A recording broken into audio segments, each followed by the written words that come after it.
E aí, pessoal, tudo bom? Eu sou Ralph Gomes, do canal Ateu Niilista, e hoje eu vou falar aqui sobre um comentário que um amigo fez aí. Infelizmente, esse amigo ele não mostra, o seu verdadeiro nome, não mostra a sua cara. É por isso que eu digo, às vezes a gente nem consegue fazer aqui referência aos amigos, aos que acompanham o nosso canal, porque as pessoas não mostram a cara. Mas de qualquer forma, o nome do canal dele é Canal Viva Paulo Coelho. Alguma coisa desse tipo aí.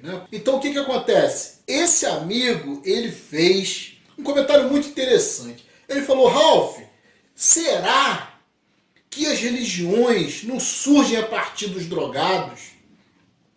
Eu achei muito interessante esse comentário dele, porque é um pensamento que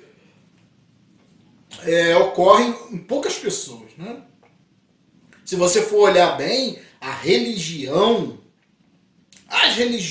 têm um conteúdo de loucura, de neurose muito forte. Conteúdo de alucinação. Você veja o espiritismo, As pessoas falam com os mortos, ouvem vozes. Isso aí é clássico dentro do espiritismo. Dentro das religiões proféticas, as pessoas ouvem a voz de Deus, não sabem nem o que é Deus, não sabem nem se é Deus ou se é diabo, ou que diabo que é. E aceitam nessas referências de vozes divinas como se verdade fosse. Não faz diferença em relação às neuroses que provocam, por exemplo, crimes, onde o indivíduo ouve vozes que mandam matar, que mandam fazer justiça porque Deus está mandando. Você vê lá os islâmicos. O que são os islâmicos senão uma religião profética? Uma religião que se baseia não no mundo real, não no mundo que nós existimos aqui, mas eles desconsideram esse mundo em prol de um mundo fantasioso, um mundo de profecias, um mundo de deuses que dizem que eles têm que exterminar o inimigo. E eles partem para as vias de fato. Explodem sinagogas, explodem shoppings, se explodem. Que é maior loucura do que essa. O religioso não está longe disso, nenhum religioso está longe disso. Porque o religioso está sempre com o pé na insanidade. Ele vive uma vida cotidiana que é bem real, que é bem prática, que é bem objetiva, e ao mesmo tempo ele tenta conciliar essa existência na qual ele despreza, até um certo ponto ele despreza, em prol de uma outra existência profética, trazida pelos profetas de Deus, os loucos, os insanos que ouvem vozes. Porque a única pessoa, há de se convir, qualquer pessoa hoje em dia, lúcida, coerente, consciente, sã, há de convir que quem diz que ouve vozes tem um problema sério. Esse é o primeiro indício de algum distúrbio mental, de alguma patologia mental. Ouvir vozes que não existem, que só a pessoa ouve, mas ninguém ouve, ou que um grupo ouve, ou que um grupo aceita como verdade.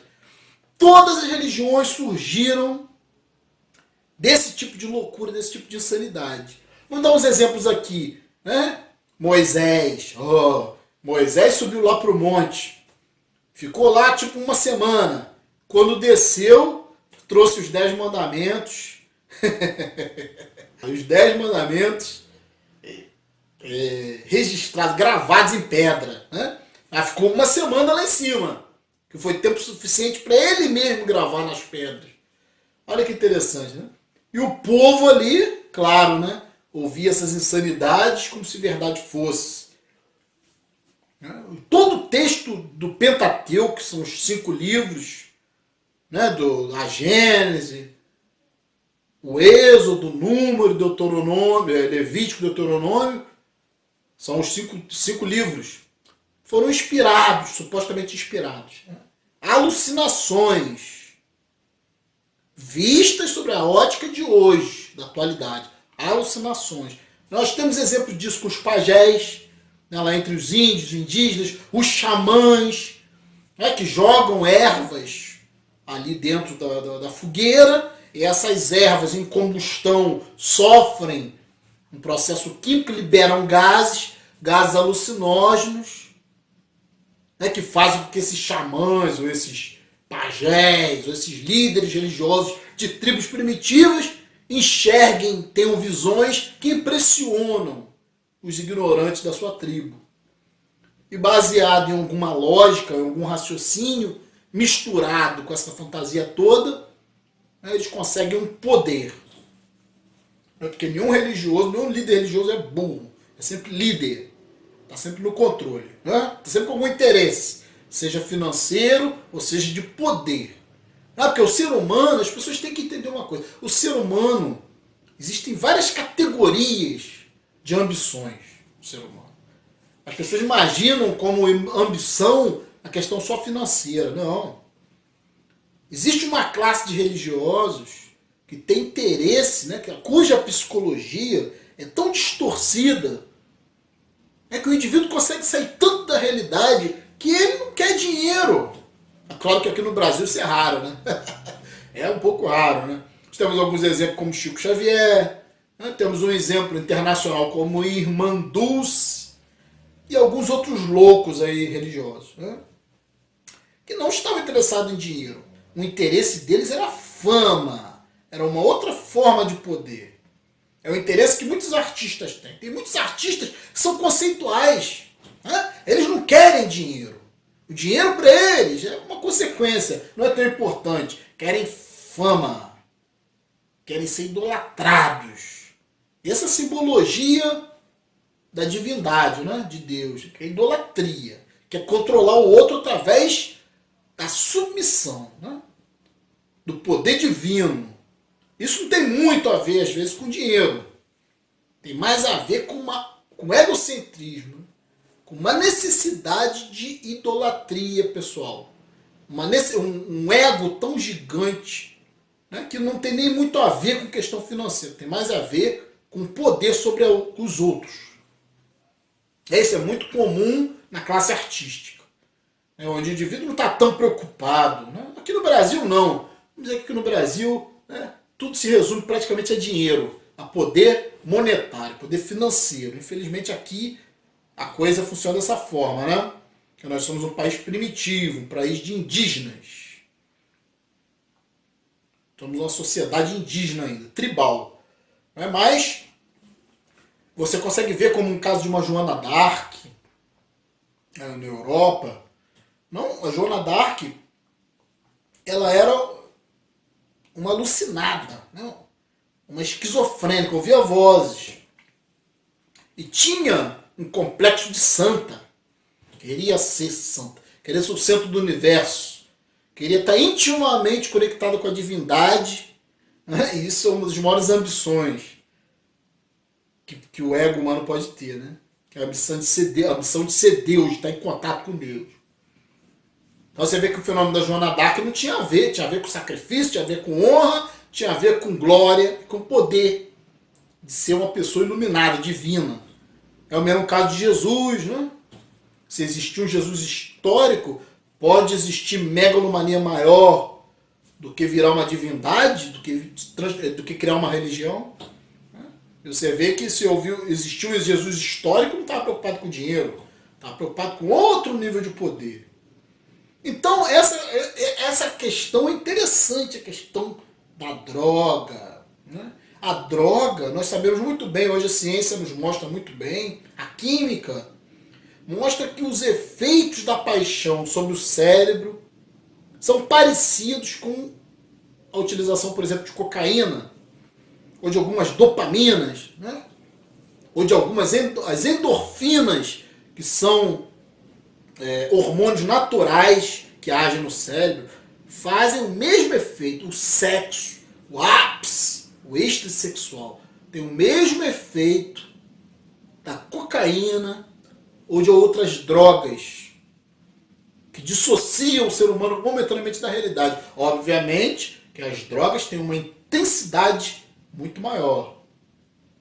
Aí o indivíduo, o que acontece? O indivíduo ele se droga, ele tem um ápice de prazer. Dizem que o primeiro uso, né, ele tem um ápice tão elevado que o indivíduo continua sempre buscando atingir aquele ápice e nunca consegue. Aí é que se torna um vício. O indivíduo está sempre buscando aquele prazer que ele conseguiu comprimir com os primeiros usos. Então é parecido com sexo, é parecido com prazer pela comida, pelo vício, pelo outro. Né? E a religião tem esse conteúdo de loucura, de dissociação da realidade. Então você veja, são exemplos históricos. Os pajés usavam drogas alucinógenas. Os xamãs, lá nos Estados Unidos, aquelas tribos indígenas americanas, usavam drogas alucinógenas. O próprio LSD, né, que é uma droga sintética, um ácido, né, que foi isolado, que foi criado no laboratório, altamente alucinógeno. Foi utilizado em várias experiências para a expansão da consciência. Tem o Santo Daime, né, que é uma religião conhecida no interior do Brasil.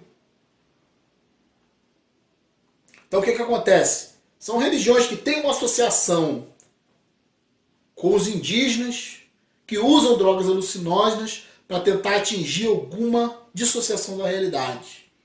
Isso, unido a um raciocínio místico, né, leva a uma religião. Então não é difícil imaginar que praticamente todas as religiões, ou as religiões mais primitivas, tenham bebido dessa fonte. Drogas. O indivíduo é capaz de imaginar as maiores loucuras, de aceitar as maiores loucuras. Então, o colega aí, o canal, né? Se eu não me engano, é Viva Paulo Coelho, alguma coisa desse tipo. Como eu falei, o indivíduo não coloca o seu próprio nome, então não tem nem como falar diretamente sobre a pessoa, né? Porque a pessoa se esconde atrás de um pseudônimo, né? Então fica complicado, né? Acho que é importante, acho que não tem porquê hoje em dia a gente ficar se escondendo atrás de pseudônimos, né? Eu, inclusive, defendo muito que os ateus devem se mostrar a cara, fazer seus vídeos, porque nós estamos protegidos pela lei, não estamos fazendo nada demais. Estamos apenas mostrando a realidade. A razão está do nosso lado. Então não tem porquê essas questões de ficar se escondendo com medo, né? Quem tem que fazer isso são evangélicos, que tem muito a temer. Porque quando são confrontados, a razão não está do lado deles. Quando são confrontados, colocados na parede, a única coisa que eles têm como argumento é uma filosofia estapafúrdia, é alguma loucura mística, não é? Porque não existe realidade, nenhuma prática na religião. Nem na Bíblia, nem em deuses. Então o religioso realmente tem que se esconder a maioria das vezes. Agora o ateu não, o livre pensador tem que esconder. Né? Inclusive ateu, né? Ateu não é nenhum conceito, nenhuma ideia sofisticada. O ateísmo é uma coisa muito natural, simplesmente negar o absurdo. Negar absurdos, coisas estúpidas como a ideia de Deus, coisas que estão ultrapassadas, que já foram contempladas pela filosofia ultrapassada, primitiva. Né? Hoje em dia a ciência já evoluiu muito. Nossa ciência atual não contempla mais essa ideia que a filosofia contemplava no passado. A ideia de um Deus pessoal, isso é ridículo. Não tem mais o que discutir sobre isso. Então o que acontece? É interessante essa questão, né? Vamos lembrar também do oráculo de Delfos. Né? O oráculo de Delfos, a maioria das pessoas conhecem, né? Da história da Grécia Antiga, né? Que muitas figuras ilustres iam consultar o oráculo. Muitos guerreiros iam consultar o oráculo para saber se deveriam partir para a batalha ou não. Então o oráculo é uma questão ali na Grécia Antiga importante dentro da cultura. Uma figura política importante, o oráculo de Delfos. O que era o oráculo de Delfos? O oráculo de Delfos se resumia a uma gruta, né, vulcânica, né, onde no interior havia um vulcanismo ali ativo, né, e esse vulcanismo do interior dessa gruta exalava certos gases alucinógenos. Né, e era aqui colocada uma profetisa na superfície desse buraco, né, ou dessa gruta, né, dessa formação ali meio cavernosa, era colocada na superfície. É uma plataforma onde ficava uma virgem, uma profetisa, que sob a influência desses gases que viu no interior da Terra, no interior das rochas lá vulcânicas, a profetisa, sob a influência desses gases alucinógenos, profetizava, né, sentenças, e isso era altamente considerado pela elite da Grécia. tanto pelos homens, né, poderosos como pelos homens simples. Todos consultavam o oráculo de Delfos, que não passava de uma virgem, provavelmente louca e alucinada, e ainda sob a influência, né, sob a influência de gases alucinógenos, que brotavam lá do interior daquela caverna. Então isso era o oráculo de Delfos. Né? Então não é difícil você imaginar, né, que talvez a maioria das religiões, em seu princípio, por serem tão insanas, tão fora da realidade, né, e do ponto de vista primitivo, era muito comum os líderes tribais utilizarem drogas alucinógenas, a própria maconha, outros tipos de droga. Tem o fenômeno de zumbi na África também, né, que já foi estudado, já houve cientistas que estudaram o fenômeno zumbi, associam o fenômeno zumbi a um conjunto de drogas, principalmente de um peixe, o baiacu, né, que em determinada época do ano ele produz uma toxina altamente alucinógena. É um peixe, né, que se você não souber, digamos assim, cozinhá-lo, né, e prepará-lo para ser digerido, ele é altamente venenoso. Né? Mas junto com outras ervas, junto com outras substâncias, coletada por esses líderes religiosos, das tribos voodoo, né, que gerou o mito todo do zumbi, todas essas drogas, essas ervas associadas a essa toxina do baiacu, em uma determinada época do ano, produzia uma substância, um líquido, que provocava uma coisa chamada catalepsia, que é o fenômeno da quase morte, onde o indivíduo muitas vezes é considerado morto, inclusive com rigidez cadavérica, é enterrado em covas rasas e depois se levanta, né, com lesões cerebrais graves, e muitas das vezes consegue ser controlado por um sacerdote qualquer, voodoo. Né? Isso gerou o fenômeno do zumbi, né? Conhecido aí na cultura, né, da cultura africana. Então o que acontece?